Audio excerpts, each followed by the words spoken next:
Le monde encore jeune, Adam et Hawa, vivaient encore proches de l'aube de l'humanité.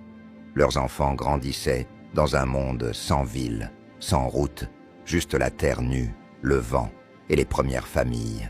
Parmi ces enfants, Habil, Abel et Kabil, Caïn. Habil avait une âme tranquille, un cœur qui aimait le simple. Kabil, à lui, portait en lui de l'orgueil, des tempêtes, des étincelles qu'il ne maîtrisait pas toujours. 2. Les 2 offrandes. Pour trancher une dispute entre eux, certains récits parlent notamment du mariage, d'autres d'un simple jugement. On leur demanda de présenter chacun une offrande à Allah. Habil, berger, offrit son meilleur mouton, un animal sans défaut.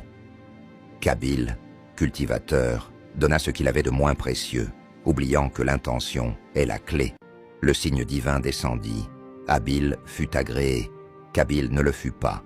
Cette différence alluma chez Kabil une jalousie sombre. 3. La menace. Un jour, Kabil laissa éclater la chose qui grondait en lui. « Je te tuerai. » Habil, calme comme un ruisseau dans un désert, répondit. « Si tu lèves la main contre moi pour me tuer, je ne lèverai pas la mienne contre toi. Allah n'aime pas les injustes. » C'était comme si Habil posait sa douceur entre eux comme un bouclier. 4. Le premier meurtre. Mais la jalousie, quand on l'écoute trop longtemps, devient un poison. Kabil passa à l'acte.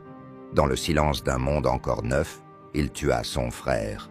C'était le premier sang versé dans l'histoire humaine. Le Coran dit « Son âme l'incita à tuer son frère, et il le tua. Il devint ainsi du nombre des perdants. » Kabil resta là, seul, avec le corps de son frère. Le vent passait comme s'il refusait de regarder. 5. Le corbeau qui enseigne Kabil ne savait pas quoi faire du corps. La mort était une énigme qu'il venait lui-même d'inventer. Alors, Allah envoya un corbeau qui gratta la terre pour enfouir un autre corbeau. Une petite leçon venue du ciel par le biais d'un oiseau noir. Kabil comprit alors, frappé par la honte, « Malheur à moi, je suis incapable de faire ce que ce corbeau vient de faire. » Il enterra Habil et s'en alla errant, portant en lui un poids invisible. 6. Les conséquences dans les récits. Kabil devient un homme qui marche comme s'il traînait l'ombre de son geste. Il n'est ni maudit en tant qu'être humain, ni condamné par les hommes. C'est sa conscience qui devient sa propre